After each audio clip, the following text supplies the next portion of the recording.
सभी साथियों और दर्शकों को नमस्कार। आज मैं अपने चैनल गंगाधर 233 के माध्यम से एक बार फिर हाजिर हूँ और सभी शिक्षक बंधुओं और विद्यार्थियों को नवीन सत्र की हार्दिक शुभकामनाएं। आशा करता हूँ कि नवीन ये जो सत्र हैं वो आपके भविष्य के लिए आधारशिला साबित हो, आपका है उज्जवल भविष्य हो और इस सत्र में आप निरंतर बहुत अच्छी उन्नति करें। तो इस उन्नति के मार्ग में है मैं आपके साथ में बना हुआ हूँ और मेरा ये प्रयास रहेगा कि मैं अपने इस चैनल के माध्यम से आपको राजनीति विज्ञान कक्षा 12 का जो सिलेबस है उसके अनुसार आपको है अच्छा मार्गदर्शन प्रदान करूँ।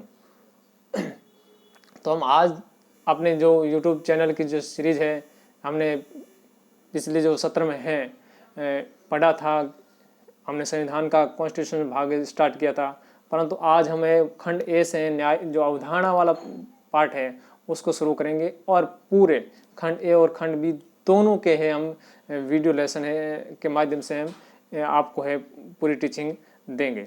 आशा करता हूँ कि आप सभी को मेरे वीडियो अच्छे लगेंगे और आप है उससे अधिक से अधिक ज्ञान प्राप्त करेंगे। तो मैं अपने जो इस वीडियो की शुरुआत है खंड ए के यूनिटी 1 के लेसन 1 से कर रहा हूँ, न्याय की प्रमुख अवधारणाएं। तो न्याय की क्या क्या अवधारणाएं थी प्राचीन काल से लेकर आधुनिक समय तक, वो सारी की सारी है इस लेसन में दी गई हैं। तो उन अवधारणाओं को मैं अच्छी तरीके से आपके सामने प्रस्तुत करूंगा।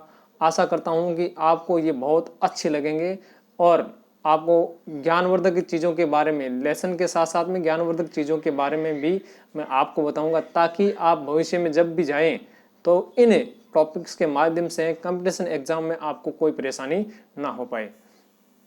तो हम आज चलते हैं अपने न्याय की अवधारणा के जो लेसन है उसमें सबसे पहला हमारा बिंदु रहेगा न्याय का शाब्दिक अर्थ।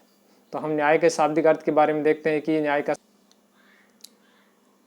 शाब्दिक अर्थ क्या है। इसमें अगर हम देखें तो हमारा जो न्याय का शब्द है वो अंग्रेजी भाषा के जस्टिस शब्द का हिंदी पर्याय है। न्याय को अंग्रेजी में जस्टिस कहा जाता है और ये जो जस्टिस शब्द है वो लैटिन भाषा के जस्टिया शब्द से बना हुआ है। इस प्रकार और ये जो यानी न्याय को अंग्रेजी में जस्टिस कहते हैं, यानी न्याय जस्टिस का हिंदी पर्याय है और ये जस्टिस शब्द अंग्रेजी वाला वो लैटिन भाषा के जस्टिया शब्द से बना हुआ है और इस लैटिन भाषा के जस्टिया शब्द का अर्थ होता है जोड़ना या सम्मिलित करना। तो इस प्रकार न्याय का अर्थ क्या हुआ? जोड़ना, सम्मिलित करना। तो लोगों को एक दूसरे से जोड़ना ही न्याय का अर्थ है। तो जब लोग आपस में जुड़ जाएंगे तब क्या हो जाएगा? न्यायपूर्ण व्यवस्था बनेगी। तो ये जो न्याय है, न्याय का जो शाब्दिक अर्थ हुआ, अब इस शाब्दिक अर्थ के आधार पर जो प्राचीन काल से लेकर आधुनिक काल तक है अलग अलग अवधारणाएं दी।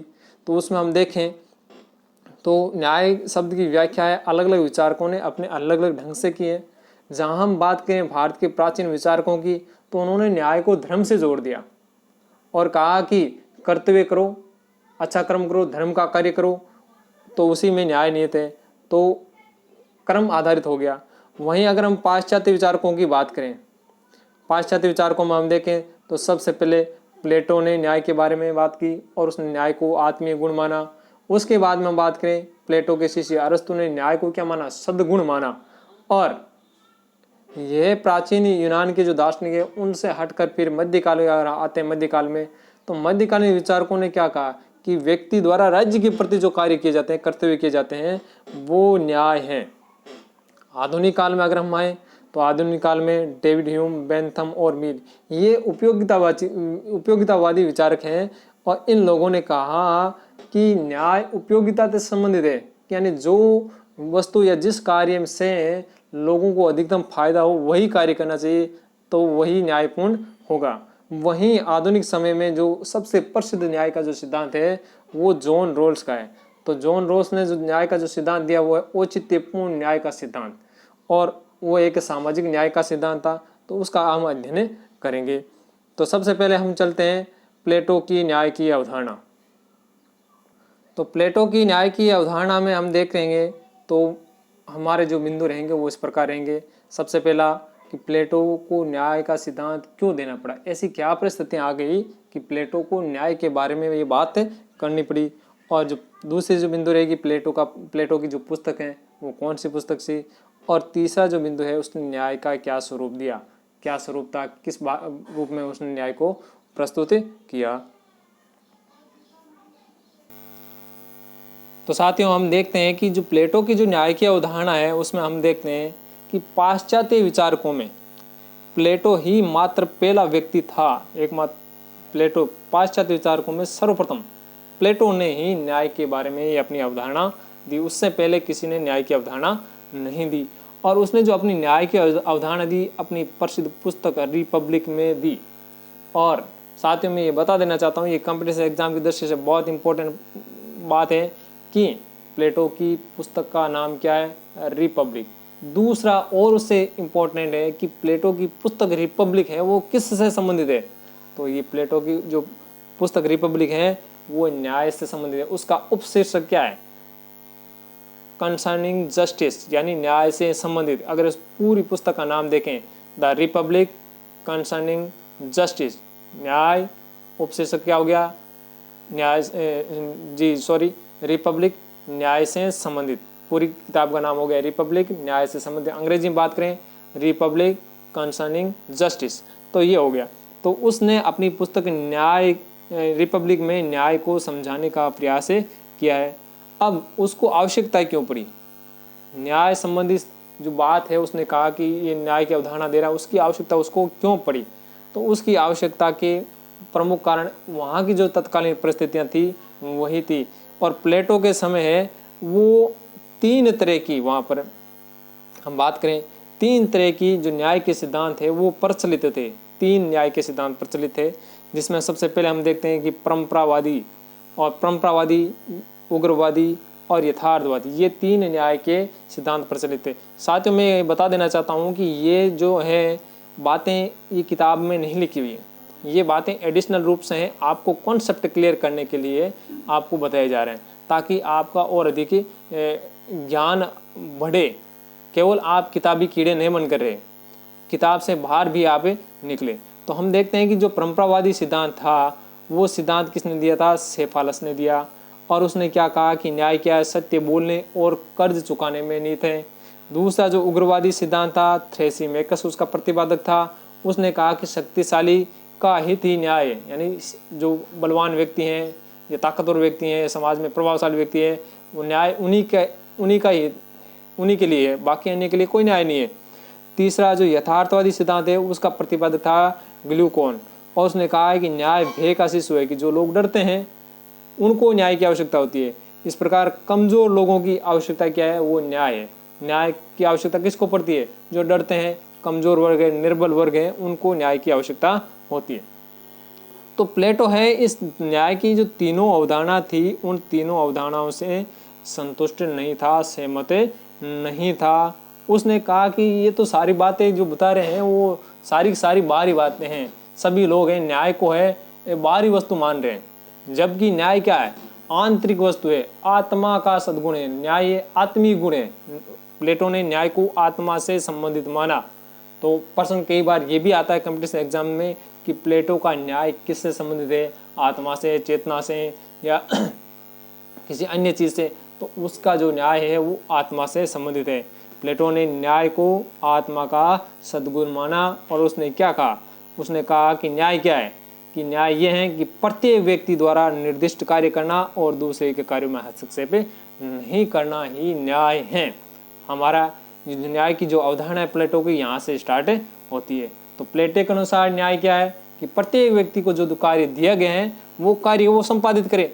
कि जैसे मैं टीचर हूँ, मुझे कार्य दिया गया है कि आपको अध्यापन कराना है, तो मैं अगर अध्यापन कराऊंगा तो अपने आप न्याय होगा, और दूसरों के काम में हस्तक्षेप नहीं करूंगा। मान लो किसी और को प्रशासन का काम दिया गया है, किसी को रक्षा का काम दिया गया है, तो अलग अलग लोगों को अलग अलग काम दिया गया है, तो मैं अपना काम करूंगा, दूसरों के काम में हस्तक्षेप नहीं करूंगा। और उसी प्रकार दूसरे व्यक्ति अपने काम करेंगे, अन्य के कार्यों में हस्तक्षेप नहीं करेंगे, तो समाज में न्याय की स्थापना हो जाएगी। तो हम बात करते हैं, तो प्लेटो ने जो न्याय का जो सिद्धांत दिए उसके दो रूप बताए, दो रूप न्याय के। पहला रूप जो है वो व्यक्तिगत न्याय है, प्लेटो की न्याय का जो पहला रूप है वो व्यक्तिगत न्याय। दूसरा जो रूप है वो है सामाजिक न्याय। तो व्यक्तिगत न्याय में क्या है कि व्यक्ति अपने साथ न्याय करे। दूसरा सामाजिक न्याय में क्या है, समाज में जितने भी तरह के लोग रहते हैं वो आपस में एक दूसरे के कार्य में हस्तक्षेप नहीं करेंगे, तब सामाजिक न्याय की स्थापना होगी। तो हम देखते हैं व्यक्तिगत न्याय की जो बात है, जो यहाँ से प्लेटो की जो न्याय का जो तात्पर्य बताया प्लेटो ने, वही बात है यहाँ इसे व्यक्तिगत न्याय में आ रही है सीधे सीधे। तो प्लेटो का जो व्यक्ति के न्याय के अनुसार क्या बात है कि प्लेटो का मानना था कि व्यक्ति को वही कार्य करना चाहिए, व्यक्ति को वही कार्य करना चाहिए जिसको करने के लिए वह प्राकृतिक रूप से समर्थ है और सक्षम है। अगर मैं पढ़ाने के सक्षम हूँ, शिक्षण कार्य कराने में सक्षम हूँ, तो मुझे शिक्षण कार्य कराना चाहिए। और अगर मैं शिक्षण कार्य में करने में सक्षम हूँ और मुझसे कहे कि आप जाइए खाई खोदिए, खेतों में काम कीजिए या फैक्ट्री में काम कीजिए, तो मुझसे ये संभव नहीं हो पाएगा, तो वहाँ मैं अपने साथ न्याय नहीं कर पाऊँगा। तो जिस कार्य में व्यक्ति प्राकृतिक रूप से समर्थ हैं, सक्षम है, वही कार्य करे, तभी व्यक्ति अपने साथ में न्याय कर पाएगा। जैसे किसी व्यक्ति को अगर किसी व्यक्ति में अगर अध्यापन की क्षमता है, पढ़ाने की क्षमता है, तो वो शिक्षण कार्य करे। अगर किसी को सीमाओं की रक्षा करने की क्षमता है तो वो सैनिक कार्य करे। और किसी में उत्पादन करने की क्षमता है तो वो किसान का काम करे, व्यवसाय बने। तो ये बात है प्लेटो ने कही है। तो ये प्लेटो का व्यक्तिगत न्याय हो गया। आगे हम चलते हैं, दूसरा जो बिंदु है प्लेटो के न्याय का, जो दूसरा भाग है, रूप है, हम कहें तो वह है सामाजिक न्याय। तो प्लेटो ने जो सामाजिक न्याय है बताया है वो बड़ा ही तगड़ा है, और वो सारा का सारा जो प्लेटो की जो न्याय के उदाहरण है वो यहीं पे इसी पे टिकी हुई है। उसने प्लेटो ने क्या कहा, प्लेटो ने कहा कि जो सामाजिक न्याय है वो आत्मा के अनुसार है। कि प्लेटो ने कहा कि मानव में आत्मा के जो है 3 तत्व पाए जाते हैं। प्लेटो के अनुसार है मानव आत्मा में 3 तत्व पाए जाते हैं, पहला तृष्णा, दूसरा साहस और तीसरा विवेक। और उसने कहा कि आत्मा के इन तीनों तत्वों के अनुसार है समाज भी 3 भागों में बंटा हुआ है। आत्मा के तीनों तत्वों के अनुसार समाज भी 3 भागों में बंटा हुआ है। पहला वर्ग है उत्पादक वर्ग, दूसरा सैनिक वर्ग और तीसरा शासक वर्ग। उसने कहा कि जिन व्यक्तियों में तृष्णा होती है, जिन व्यक्तियों में तृष्णा होती है, तृष्णा को हम ईर्ष्या भी कह सकते हैं, इच्छा तत्व भी कह सकते हैं, या इस वर्ग में जो उत्पादक वर्ग है उसमें इंद्रिय तृष्णा या इच्छा तत्व की प्रधानता पाई जाती है। उसने कहा कि जो लोग तृष्णा से, जिन लोगों में तृष्णा की मात्रा प्रधानता पाई जाती है या ईर्ष्या पाई जाती है या इच्छा तत्व ज़्यादा पाया जाता है कि मैं अधिक से अधिक कमाऊं या अधिक से अधिक उत्पादन करूं, तो उन लोगों को उत्पादक वर्ग में रखा है। और वो उत्पादक वर्ग में कौन लोग आते हैं? किसान आते हैं, व्यापारी आते हैं। ये लोग हैं उनमें तृष्णा या इच्छा तत्व की मात्रा पाई जाती है। तो इच्छा तत्व के आधार पर, तृष्णा तत्व के आधार पर उसने उत्पादक वर्ग बताया कि जिस वर्ग में तृष्णा तत्व की प्रधानता होगी वो उत्पादक वर्ग होगा। और उत्पादक वर्ग में कौन आते हैं? किसान और व्यापारी। अगले हम जो वर्ग की बात करें वो है सैनिक वर्ग। और उन्होंने कहा कि जिस वर्ग में साहस यानी शौर्य, ये जो साहस शौर्य तत्व पाया जाता है, उसकी प्रधानता पाई जाती है, तो वो लोग क्या करेंगे? सैनिक कार्य करेंगे। और सैनिक कार्य हम कैसे कौन आते हैं? सेना आती है, या हम और जाएं तो पुलिस आती है। सेना बॉर्डर पर हमारी रक्षा करती है बाहरी विदेशी आक्रमण से, और जो पुलिस है वो आंतरिक जो उपद्रवी हैं, गुंडे हैं, बदमाश हैं, उनसे समाज की रक्षा करती है। तो उन दोनों में, चाहे पुलिस हो या सेना हो, उन दोनों में साहस या शौर्य तत्व की प्रधानता पाई जाती है। वो तो उन्होंने कहा, प्लेटो ने कहा कि जिन व्यक्तियों में साहस और शौर्य तत्व पाया जाता है वो सैनिक वर्ग में आएंगे। तीसरा जो है वर्ग है वो शासक वर्ग है। कहा कि जिन व्यक्तियों में विवेक यानी बुद्धि पाई जाती है, बुद्धि तत्व का प्रधानता पाई जाती है या विवेक तत्व की प्रधानता पाई जाती है, उन लोगों को शासन प्रक्रिया में भाग लेना चाहिए। और वो कौन कौन होंगे? शासक है, शासक मतलब राजा, मंत्री है, अधिकारी है, न्यायाधीश है। ये जो है इस वर्ग को प्लेटो ने क्या कहा था? अभिभावक वर्ग कहा था। प्लेटो के अनुसार ये जो शासक वर्ग है वो क्या है? अभिभावक वर्ग है। तो प्लेटो ने आत्मा के 3 गुणों के 3 तत्वों के आधार पर, ये जो आत्मा के जो 3 तत्व हैं, तृष्णा, साहस और विवेक, उसके आधार पर समाज को 3 भागों में बांटा। पहला उत्पादक वर्ग जिसमें किसान और व्यापारी आते हैं, दूसरा सैनिक वर्ग जिसमें सैनिक लोग आते हैं, और तीसरा शासक वर्ग जिसमें शासक, राजा, मंत्री, अधिकारी, न्यायाधीश वगैरह आते हैं। तो ये बात है, तो 3 वर्ग हो गए, उत्पादक वर्ग, सैनिक वर्ग और शासक वर्ग। अब जब न्याय की बात आती है कि न्याय कैसे होगा, ये तो जो जैसे तत्व थे वैसा ही वर्ग बन गया, कि जैसा व्यक्ति होगा उसमें तत्व पाया जाएगा, वैसा ही वो कार्य करेगा। तो आगे न्याय कैसे होगा? तो प्लेटो ने कहा कि जिस प्रकार आत्मा है, जिस प्रकार आत्मा मनुष्य के विभिन्न पक्षों में संतुलन स्थापित करती रहती है। आत्मा के बहुत सारे पक्ष होते हैं और उन पक्षों में आत्मा बिल्कुल संतुलित बनाए रखती है, यानी सामंजस्य बना रहता है। उसी प्रकार, ठीक उसी प्रकार यदि समाज की ये तीनों वर्ग अपनी क्षमता से अपने निर्दिष्ट कार्य करें, अपनी क्षमता से अपने निर्दिष्ट कार्य करें और अन्यों के कार्यों में हस्तक्षेप नहीं करे, तो राज्य में न्याय की स्थापना होगी।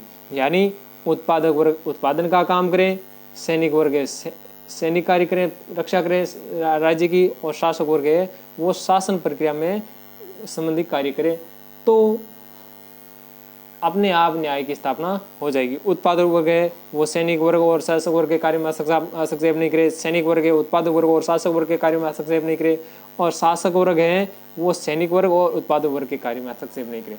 तो तीनों वर्ग जब अपने अपने काम करेंगे, दूसरों के काम में हस्तक्षेप नहीं करेंगे, तो राज्य में न्याय की स्थापना हो जाएगी। तो यही प्लेटो की न्याय की अवधारणा है। तो पहला जो रूप हो गया वो क्या है कि बात करते हैं कि व्यक्तिगत न्याय था। तो व्यक्तिगत न्याय में यानी व्यक्ति जिस कार्य के लिए प्राकृतिक रूप से सक्षम है वो कार्य करे, तो वो उसके साथ खुद के साथ न्याय हो गया। दूसरा सामाजिक न्याय क्या होगा? जब व्यक्ति अपने साथ न्याय करेंगे और सारे व्यक्ति समाज में जितने भी व्यक्ति हैं वो सभी अपने साथ में न्याय करते रहेंगे और दूसरों काम में हस्तक्षेप नहीं करेंगे। जिस प्रकार दिया गया कि उत्पादक वर्ग अपना काम करे, सैनिक वर्ग अपना काम करे और शासक वर्ग अपना काम करे, तो और दूसरों के काम में हस्तक्षेप नहीं करे, तो न्याय की स्थापना हो जाएगी। तो ये प्लेटो की न्याय की अवधारणा थी। अब हम चलते हैं अरस्तु की न्याय की अवधारणा के बारे में। अगला जो हमारा बिंदु है वो है अरस्तु की न्याय की अवधारणा। तो उसके कुछ महत्वपूर्ण बिंदु इस प्रकार हम लेकर चलेंगे कि अरस्तु की प्रसिद्ध पुस्तकें कौन सी थी और किस पुस्तक में उसने अपनी न्याय की अवधारणा दी, उसने न्याय के क्या प्रकार बताए और न्याय का क्या स्वरूप बताया। हम एक बात बताना भूल गए कि जो प्लेटो की जो न्याय का जो स्वरूप था, अवधारणा थी न्याय की, वो थी नैतिक न्याय। आत्मा से संबंधित काम, आत्मा के अनुसार हम अच्छे काम करेंगे यानी नैतिक कार्य करेंगे। तो प्लेटो की न्याय की अवधारणा है वो नैतिक न्याय, नैतिक सिद्धांतों पर आधारित है। अब आगे देखेंगे जो अरस्तु है उसकी जो न्याय की अवधारणा वो किस पर आधारित होगी। प्लेटो ने न्याय को आत्मा से संबंधित माना यानी नैतिक न्याय पर बल दिया और कर्तव्य पर बल दिया कि हम अच्छा कार्य करेंगे तो अपने आप न्याय स्थापित हो जाएगा, कर्तव्य पर बल दिया। अब देखते हैं कि अरस्तु ने किस बात पर बल दिया। गुरु शिष्य परंपरा की, यूनान में गुरु शिष्य परंपरा, तीन जो व्यक्ति थे, सुकरात, प्लेटो और अरस्तु। सुकरात, प्लेटो, अरस्तु, उन तीनों परंपराओं, गुरु शिष्य परंपराओं में जो सबसे महत्वपूर्ण और सबसे प्रसिद्ध बात करें तो वो है अरस्तु। पहला सुकरात, वो भी बड़ा प्रसिद्ध दार्शनिक रहा, उसका शिष्य प्लेटो, वो भी और अच्छा दार्शनिक रहा। और उसके बाद हम बात करें कि ये जो अरस्तु है वो प्लेटो का शिष्य है, वो भी बहुत अच्छा दार्शनिक रहा। प्लेटो के संबंध में हमें कुछ बातें भूल गए, मैं आपको थोड़ा सा बता देता हूँ अरस्तु का टॉपिक स्टार्ट करने से पहले, कि प्लेटो का जो गुरु था सुकरात, तो तत्कालीन दोषपूर्ण न्याय व्यवस्था के कारण सुकरात को है वहाँ के शासकों ने मृत्युदंड दे दिया और उसको जेल देख रहे मरवा दिया। उससे है प्लेटो बड़ा ही विचलित हुआ और विचलित होने के बाद में वो ज्ञान की खोज में दर दर भटकता रहा और ऐसा माना जाता है कि वो ज्ञान की प्राप्ति के लिए है वो गंगा नदी के तट तक भी आ चुका था। तो ये बात है आपको ध्यान में रखना है। और फिर जब उसको ज्ञान प्राप्त हो गया तो वापस वो यूनान लौटा और उसने दार्शनिक राजा बनाने का प्रयत्न किया और उसने अपनी एक जो स्कूल खोली जिसका नाम था अकादमी। तो ये आप ध्यान रखना, आपको ध्यान होना चाहिए कि प्लेटो की जो प्रसिद्ध संस्था थी उसका नाम क्या था, अकादमी।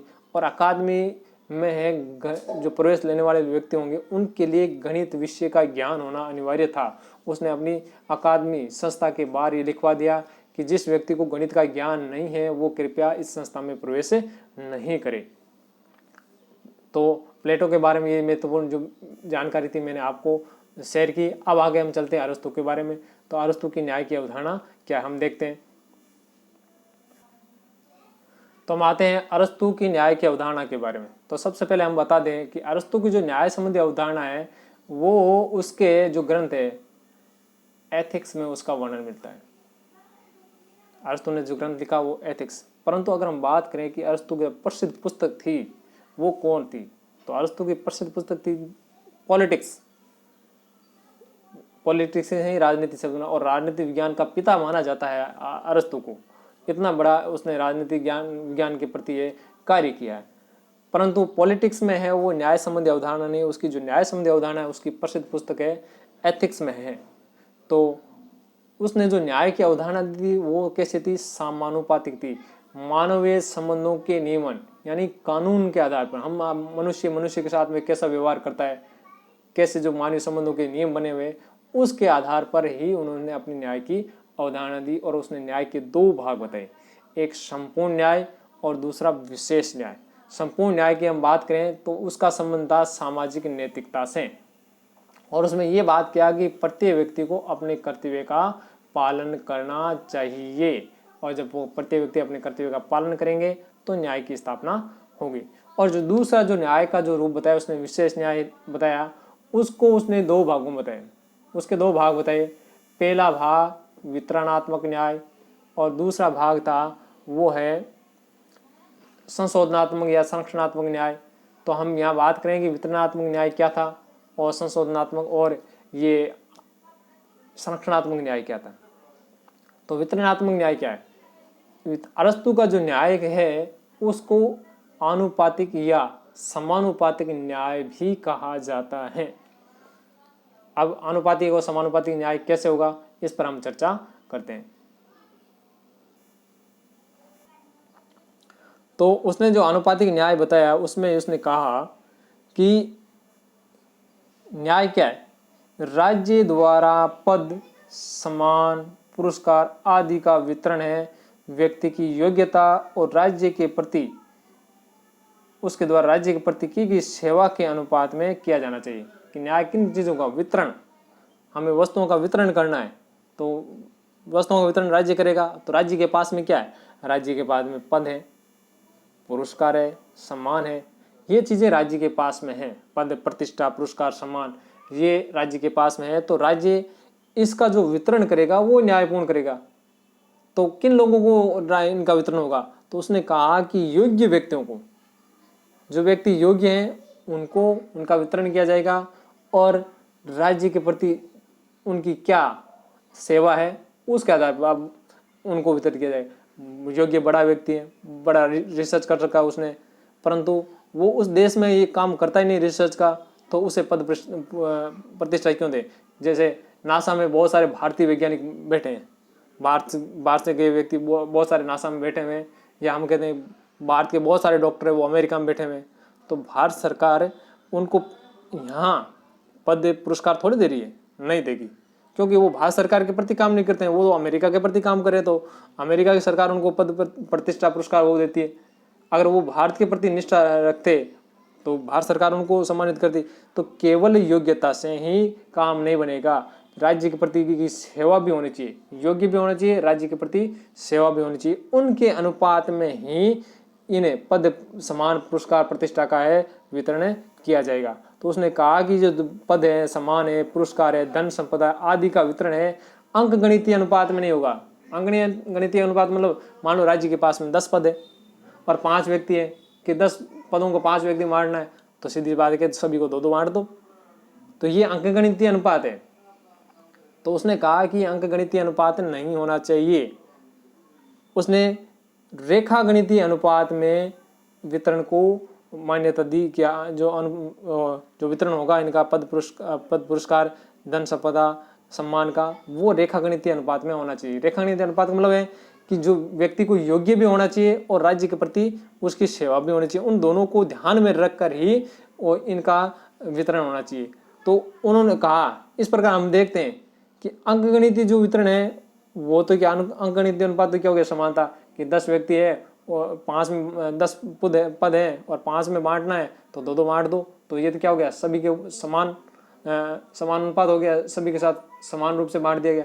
तो अरस्तु ने कहा कि समानता है वो प्राकृतिक नहीं है, समानता प्राकृतिक नहीं है और वांछित भी नहीं है। तो समानता अप्राकृतिक है और अवांछित है, यानी सभी लोग प्रकृति में वो समान रूप से सक्षम नहीं है। तभी तो अरस्तु ने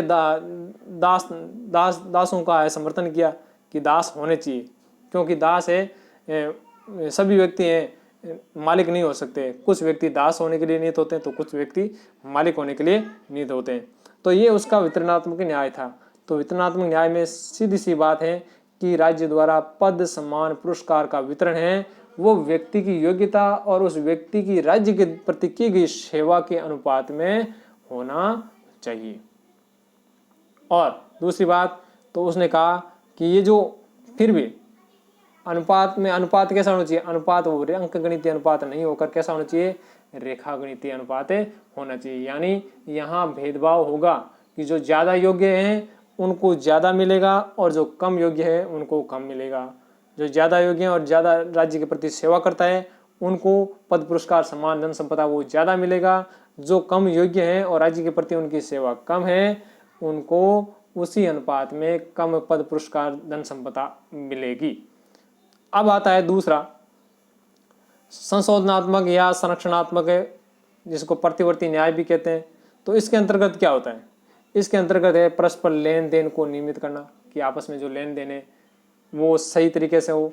अपराध अगर कोई करता है तो उसको दंड देना और पीड़ित पक्ष को क्षतिपूर्ति प्रदान करना, ये संशोधनात्मक या संरक्षणात्मक या प्रतिवर्ती न्याय कहलाता है। अब इसमें बात क्या आती है कि जो हमने पढ़ा ऊपर वाला कि वितरणात्मक न्याय था, हमने पढ़ा वितरणात्मक न्याय कि वितरणात्मक न्याय में लोगों को पद, पुरस्कार, सम्मान का वितरण किया गया। और इस वितरणात्मक न्याय द्वारा वितरित न्याय को अगर अन्य कोई हड़प ले कि मुझे पद, पुरस्कार, सम्मान मिला हुआ था और कोई बलशाली व्यक्ति या प्रभावशाली व्यक्ति आकर मेरा पद, पुरस्कार, सम्मान हड़प ले, तब उस स्थिति में राज्य क्या करेगा? उस व्यक्ति को संरक्षण प्रदान करेगा कि ये इस अधिकार इस व्यक्ति का था तो उसे ही मिलना चाहिए, दूसरा व्यक्ति उसको हड़पेगा नहीं। तो वितरणात्मक न्याय द्वारा वितरित न्याय को अन्य न हड़पे, इसके लिए कानून द्वारा संरक्षण प्रदान करना ही संशोधनात्मक या संरक्षणात्मक या प्रतिवर्ती न्याय है। तो अरस्तु का ये जो न्याय का जो सिद्धांत है वो कैसा है? अधिकार मूलक है। और प्लेटो का जो न्याय था वो कैसा था? कर्तव्य मूलक। अधिकार मूलक कैसे है? कि व्यक्ति योग्य है और राज्य के प्रति सेवा की गई तो उसका अधिकार बनता है कि उसे पद, पुरस्कार, सम्मान मिले। और प्लेटो ने क्या कहा कि हम कर्तव्य करेंगे तब न्याय होगा, जबकि अरस्तु का है कि हम योग्य हैं, राम राज्य के प्रति सेवा करें तो न्याय हमारा अधिकार है। प्लेटो ने कहा कर्तव्य करो तो न्याय होगा। अरस्तु के अनुसार न्याय अधिकार मूलक है, प्लेटो के अनुसार न्याय कर्तव्य मूलक है। तो ये प्लेटो और अरस्तु में अंतर है। दूसरी बात, अरस्तु का न्याय क्या है? वो बाह्य न्याय, बाहरी न्याय विश्वास करता है। और प्लेटो का न्याय कैसा है? आंतरिक। प्लेटो ने न्याय को आत्मा से संबंधित माना। तो ये जो योग्यता है, ये राज्य के प्रति सेवा है, ये सब बाह्य है। अरस्तु का जो न्याय है वो है आनुपातिक समानता पर, आनुपातिक समानता पर आधारित है। जबकि जो प्लेटो का न्याय है वो कार्य विभाजन पर आधारित है कि लोगों को उनकी आत्मा के तत्व के आधार पर उनको अलग अलग कार्य दिए गए हैं, उन कार्यों को वो काम करे तब ये न्याय स्थापित होगा। जबकि अरस्तु का न्याय है वो आनुपातिक समानता पर आधारित है। तो अगर हम कंक्लूजन करें वापस से तो देखें कि जो प्लेटो का जो न्याय, अरस्तु का जो न्याय है उसने जो पहला न्याय तो था संपूर्ण न्याय जो कर्तव्य पर आधारित था। दूसरा है विशेष न्याय जिसको दो भागों में बांटा, वितरणात्मक न्याय। दूसरा सुधारात्मक न्याय जिसको संशोधनात्मक या संरक्षणात्मक या प्रतिवर्ती न्याय भी कहते हैं। वितरणात्मक न्याय में क्या है कि पद, प्रतिष्ठा, पुरस्कार, धन संपदा, शक्ति है, राजनीतिक अधिकार है, इन सभी का विवरण व्यक्ति की योग्यता और उसके द्वारा राज्य के प्रति जो सेवा की गई है उसके अनुसार उनका वितरण होना चाहिए। और ये वितरण अंक गणितीय अनुपात में न होकर रेखा गणितीय अनुपात में होना चाहिए, अर्थात सबको बराबर हिस्सा नहीं मिलकर उनकी अपनी अपनी योग्यता के अनुसार उनको हिस्सा मिलना चाहिए। दूसरा जो सुधारात्मक न्याय या संरक्षणात्मक न्याय या संशोधनात्मक न्याय या प्रतिवर्ती न्याय था उसमें क्या क्या आगे कि नागरिकों को वितरणात्मक न्याय से जो अधिकार प्राप्त हुए हैं उनको अन्य व्यक्ति ने हड़पे, उनका दुरुपयोग नहीं करे। राज्य व्यक्ति के जीवन संपत्ति, स्वतंत्रता, अधिकारों की रक्षा करे। अर्थात वितरणात्मक न्याय से प्राप्त अधिकारों की रक्षा राज्य करे, यही सुधारात्मक न्याय है। तो इस प्रकार अरस्तु की जो न्याय की अवधारणा है वो कानूनी अवधारणा है। प्लेटो की जो न्याय की अवधारणा थी वो नैतिक सिद्धांत आधारित थी, इसलिए नैतिक अवधारणा थी, और अरस्तु की जो अवधारणा है वो है कानूनी अवधारणा है। आगे हम देखते हैं मध्यकालीन न्याय की अवधारणा। तो मध्यकालीन न्याय की अवधारणा में बात करेंगे तो सबसे पहले आता है मध्यकाल में दो ही जो महत्वपूर्ण विचारक आते हैं, एक है संत ऑगस्टाइन और दूसरा है थॉमस एक्विनास। संत ऑगस्टाइन, दूसरा थॉमस एक्विनास। तो उन्होंने मध्यकाल में जो अपनी न्याय की अवधारणा प्रस्तुत की, और हम जानते हैं कि मध्यकाल में है राज्य को ईश्वरीय कृति माना जाता था, कि राज्य ईश्वर का अवतार है, राजा है ईश्वर का प्रतिनिधि है। ये बात मध्यकाल में चरम पर थी। तो जाहिर सी बात है, राजा ईश्वर का प्रतिनिधि है तो राज्य के प्रति व्यक्तियों का कर्तव्य क्या हो जाएगा, न्याय होगा। तो संत ऑगस्टाइन ने अपनी पुस्तक द सिटी ऑफ गॉड, बहुत ही प्रसिद्ध पुस्तक है, कई बार एग्जाम में पूछी गई है, कॉम्पिटिटिव एग्जाम की दृष्टि से बहुत इंपॉर्टेंट है। तो संत ऑगस्टाइन ने अपनी पुस्तक द सिटी ऑफ गॉड में न्याय की अवधारणा प्रस्तुत की, और उस न्याय की अवधारणा में उसने क्या कहा कि व्यक्ति द्वारा ईश्वरीय राज्य के प्रति कर्तव्य पालन ही न्याय है। कि व्यक्ति जो राज्य के प्रति जो अपने कर्तव्य हैं वो उन कर्तव्यों को पूरा करे तो अपने आप न्याय स्थापित हो जाएगा। क्योंकि राज्य के प्रति कर्तव्य क्यों करना है, क्योंकि राज्य क्या है, ईश्वर की कृति है। राज्य को किसने बनाया है, ईश्वर ने बनाया है। राजा है वो ईश्वर का प्रतिनिधि है, इसलिए उनको कुछ करना नहीं है, लोगों को कुछ करना नहीं है, केवल राज्य की आज्ञा का पालन करना है, अपना कर्तव्य पालन करना है, वही न्याय है। दूसरा जो थॉमस एक्विनास था, उसने कहा कि न्याय एक व्यवस्थित और अनुशासित जीवन व्यतीत करने में और व्यवस्था के अनुसार कर्तव्य पालन में नियत है। कि हम एक अनुशासित जीवन जिए, एक व्यवस्थित जीवन जिए, तभी हम अपने साथ न्याय कर पाएंगे, और व्यवस्था के अनुसार जो हमें जो कर्तव्य दिए गए हैं उनका पालन करें, तभी न्याय होगा। तो ये मध्यकालीन न्याय की अवधारणा है। अब हम देखते हैं कि आधुनिक काल में जो न्याय संबंधी अवधारणा वो कैसी थी। आधुनिक काल की शुरुआत है वो उपयोगितावादी विचारकों से शुरू होती है, और उपयोगितावादी विचारकों में डेविड ह्यूम है, जेरेमी बेंथम है और जॉन स्टुअर्ट मिल। ये तीनों उपयोगितावाद के बहुत बड़े समर्थक थे। जहाँ से बात करते हैं उपयोगितावाद का, सबसे प्रथम में जो शुरुआत है वो डेविड ह्यूम के विचारों से होती है, और उपयोगितावाद सिद्धांत का प्रतिपादन है वो बेंथम ने किया, और जॉन स्टुअर्ट मिल ने उसको संशोधित किया। तो उन्होंने क्या कहा, उन्होंने उपयोगिता सिद्धांत के आधार पर न्याय के प्रति को, न्याय की अवधारणा को परिभाषित करने का कार्य किया।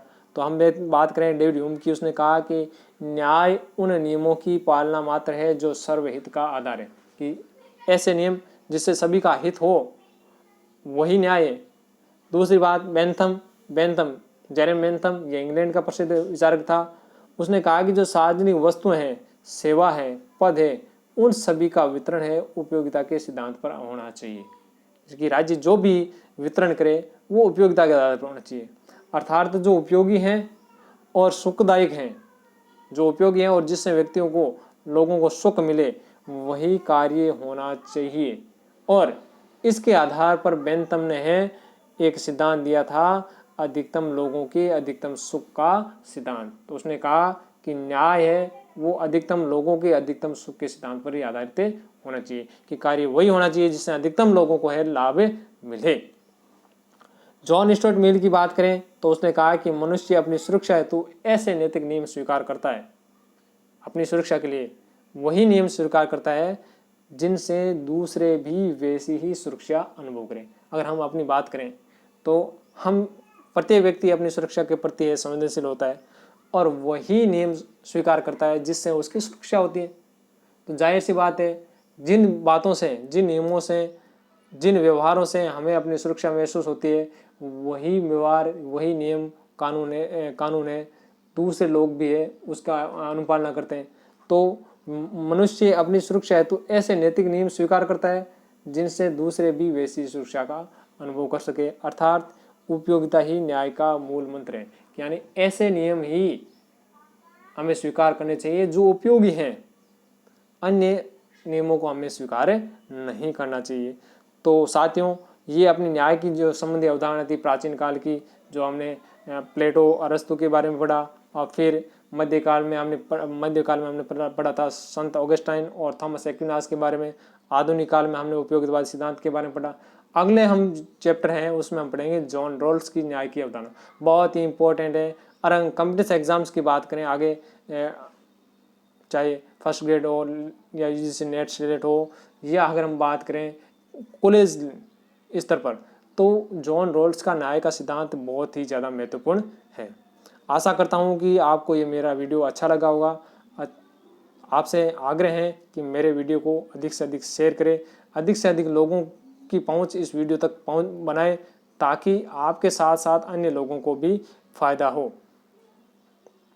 जय हिंद, जय भारत।